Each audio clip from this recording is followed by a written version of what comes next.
তেওঁলোকৰ কাৰণেও আমি পেঞ্চনৰ ব্যৱস্থা কৰিম আৰু পেঞ্চনৰ লগতে তেওঁলোকে ডিএ আদিও লাভ কৰিব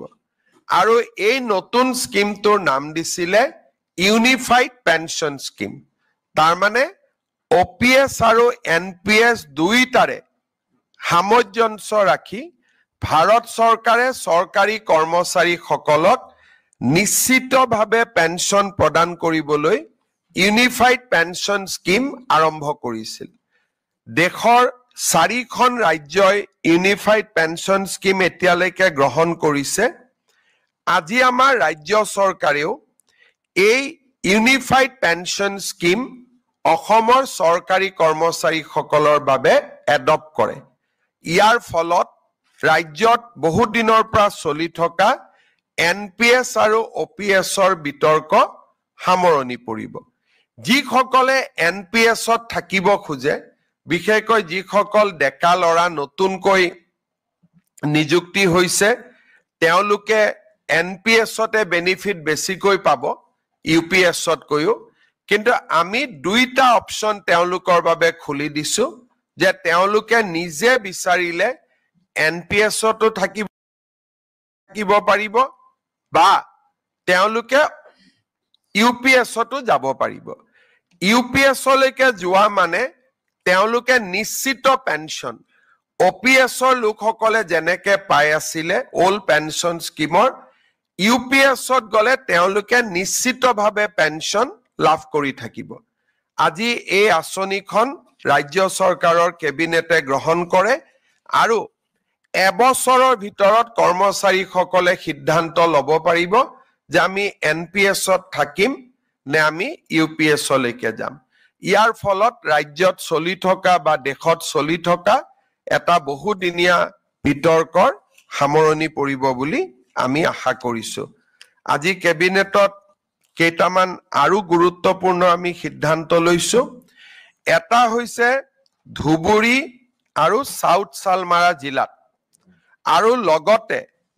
অসমৰ চৰ অঞ্চলত কাম কৰি থকা যিখিনি আমাৰ ছোৱালী শিক্ষয়িত্ৰী আছে তেওঁলোকক আমি গৃহ জিলালৈকে ট্ৰান্সফাৰ কৰাৰ বা গৃহ জিলাৰ সমীপৰ এখন জিলালৈকে ট্ৰান্সফাৰ কৰাৰ কাৰণে আমি সিদ্ধান্ত লৈছো তাৰ মানে সাউথ সালমাৰা ধুবুৰী বা চৰ অঞ্চলত যিসকল ছোৱালী শিক্ষয়িত্ৰী কাম কৰি আছিলে 5 বছৰ চাকৰি সম্পূৰ্ণ হৈছে আফটাৰ আগতে আছিলে যে 10 বছৰ হ'ব লাগিব তাতো পোষ্ট থাকিব লাগিব আজি আমি সিদ্ধান্ত লৈছো যে আমি ধুবুৰী আৰু দক্ষিণ খালমাৰা জিলাত আৰু চৰ অঞ্চলত কাম কৰি থকা আৰু 5 বছৰ সম্পূৰ্ণ কৰা সকলো ছোৱালীক আমি গৃহ জিলা বা গৃহ জিলাৰ সমীপৰ যিকোনো এখন জিলালৈকে আমি ট্ৰান্সফাৰ কৰাৰ সিদ্ধান্ত লৈছো কোনোবা যদি ডিব্ৰুগড়ৰ ছোৱালী কাম কৰি আছে ডিব্ৰুগড়লৈকে যদি পোষ্ট নাই আমি তিনসুকিয়া শিৱসাগৰ বা ধেমাজিত দিম যদি কামৰূপ জিলাৰ সন্তান সাউথ সালমাৰাত কাম কৰি আছে আমি কামৰূপ জিলাত দিব নোৱাৰিলেও মৰিগাঁও নলবাৰী আমি ইয়াত দিয়াৰ কাৰণে চেষ্টা কৰিম ই এটা ছোৱালী শিক্ষয়িত্ৰীৰ কাৰণে এটা বহুত ডাঙৰ সকাহ হিচাপে পৰিগণিত হ'ব বুলি আমি আশা কৰিছো ৰাজ্য চৰকাৰৰ কেবিনেটে আজি আৰু এটা সিদ্ধান্ত লৈছে কেইদিনমান আগতে আমি সৰ্বশিক্ষা অভিযানত কাম কৰি থকা আৰু 5 বছৰ পূৰ্ণ হোৱা শিক্ষকসকলক চৰকাৰী শিক্ষক হোৱাৰ সুবিধা দিছিলো কিন্তু 5 বছৰৰ অপচনটো থকা কাৰণে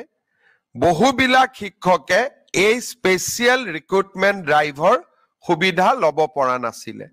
তেওঁলোকে আমাক আবেদন কৰিছিলে এতিয়া 5 বছৰটো আমি 3 বছৰলৈকে কমাই দিছো সৰ্বশিক্ষা অভিযানত 3 বছৰ কাম কৰিলেও তেওঁলোকক আমি সৰ্বশিক্ষাৰ পৰিৱৰ্তে চৰকাৰী শিক্ষক হিচাপে আমি পুনৰ তেওঁলোকক নিযুক্তি দিয়াৰ ব্যৱস্থা কৰিম